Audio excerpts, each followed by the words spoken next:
Hello students, here we have problem number 65 from chapter 6. We have here 52-kilogram mountain climber shown below in the picture. So in this picture we have a climber and we have to find the tension in the rope and the force that mountain climber must exert with her feet on the vertical rock face to remain stationary. Assume that the force is exerted parallel to her legs. Also assume negligible force exerted by her arms. What is the minimum coefficient of friction between her shoes and the cliff? Now here's the picture. So we have a tension on the rope. We have the force exerted on the mountain. Okay, let me draw the picture. So if we have here the mountain, then this is her legs, which is 15 degrees. We'll assume that this is the force that exerted by her legs, and then we have here the tension. Okay, the angle of this one is 31 degrees, and this is our tension.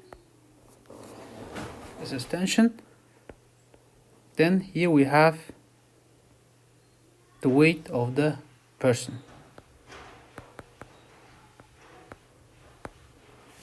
Okay, so since we have the force that exerted with her feet on the vertical rock, which is F, and we also have a tension on the rope, both of them are directed at certain angle. That means we have to resolve these two forces into two components. Now first of all, let's resolve the tension force. If you have tension force, then we can have, this is a tension, so this 31 degree will be also here 31 degree. That means this, the y component, tension of the y component will be T cos 31 degree, right? Then if that's the case, then we can say that our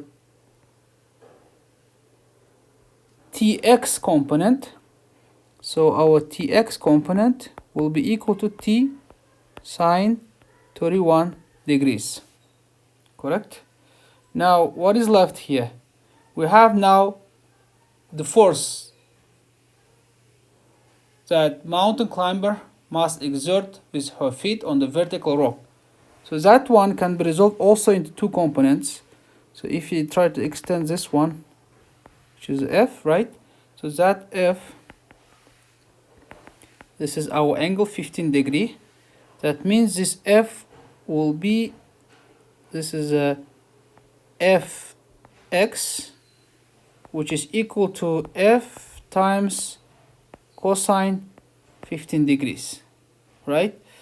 Then we have Fy component. This is our Fy component. So let me just write it down here. Fy component, which is equal to F sine 15 degree. And finally, we have our weight, which is mg. Okay, so right now we see that the person is stationary. It's not moving. So that means we can say that sum of the forces in x direction is equal to 0, and sum of the forces in y direction is equal to 0, right? It's not moving. Normally we have the formula, which is sum of the forces is equal to ma.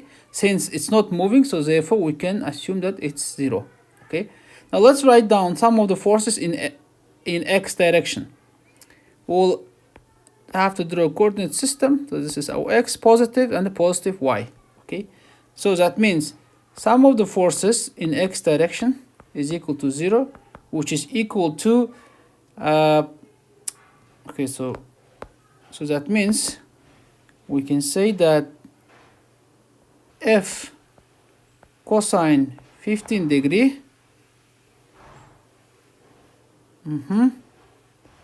f cosine 15 degree, okay, then minus t sine 31 degrees is equal to 0.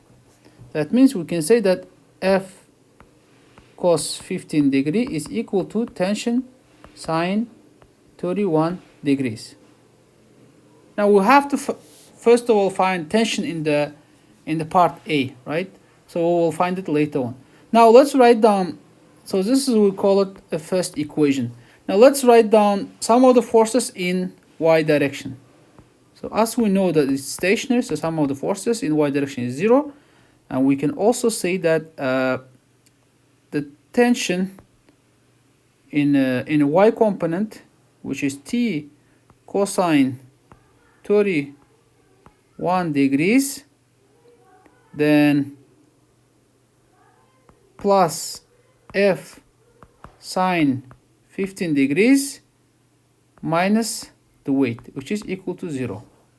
Then we can say that tension t cosine 31 degrees plus f sine 15 degrees is equal to the weight, which is mg. Now this will be our second equation. So right now we have two equations and we have two unknowns. One unknown is force F, which is exerted by her leg on the mountain, and we have a tension, which is also unknown. Now in the part A we have to find tension, so we will leave it till the end. So by using the first equation,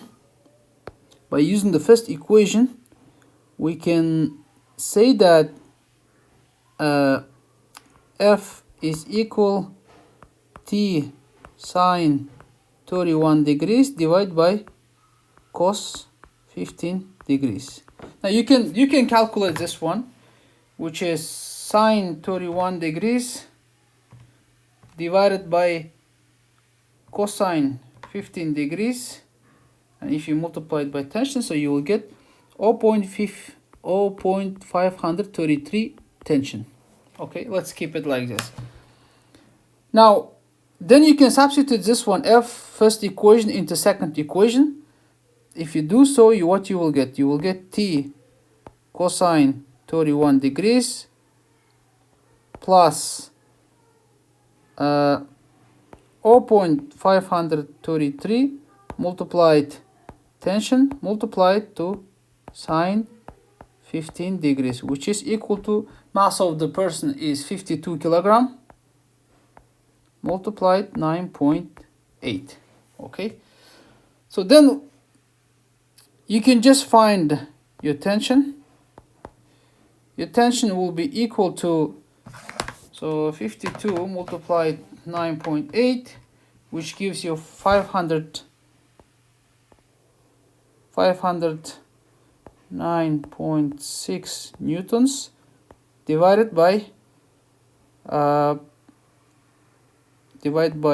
cosine 31 degrees plus sine 15 degree. 15 degree will give you 0.25. The multiplied 0.533 will give you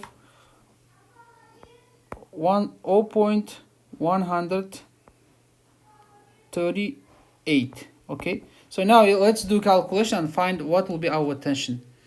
509.6 divided by cosine 31 degrees plus 0.138, which will give us 512 newtons. Okay, so now we found our tension.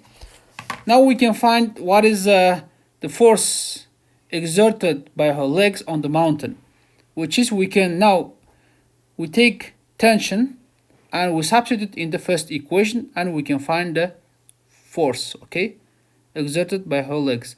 So that means our F was equal 0.533 tension, and if you substitute that one, we can get that 0.533 multiplied 512.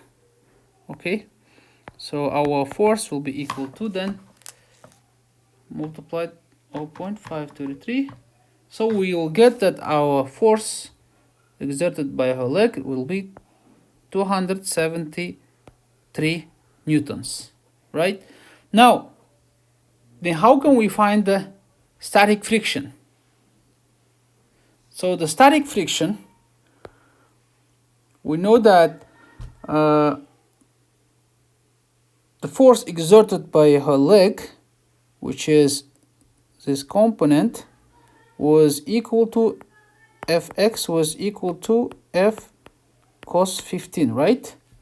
Then we know that she tried to fall downwards. Her legs will try to move downwards. If it's tried to move downwards, then our static friction will be in this direction, correct? So if that's the case, then we know that by formula that static friction is small or equal to the mu s times normal force, correct? Now, in our static friction, so we know that F can be resolved into two components. One will be Fx, which is F cosine 15 degree.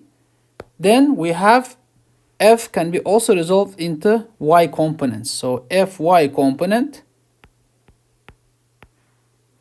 was equal to F times sine 15 degree, which means we can say that instead of F static, we can substitute F sine 15 degree and mu s, and in terms of and for the normal force, as you can see, we can take the x component of the leg, which is F cosine 15 degrees. So finally we can say that our mu s is equal to, so this F will cancel out, sine 15 degrees divided by cos 15 degrees.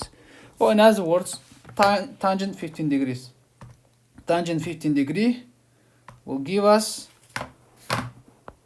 0.268. Okay, this is the coefficient of our static friction.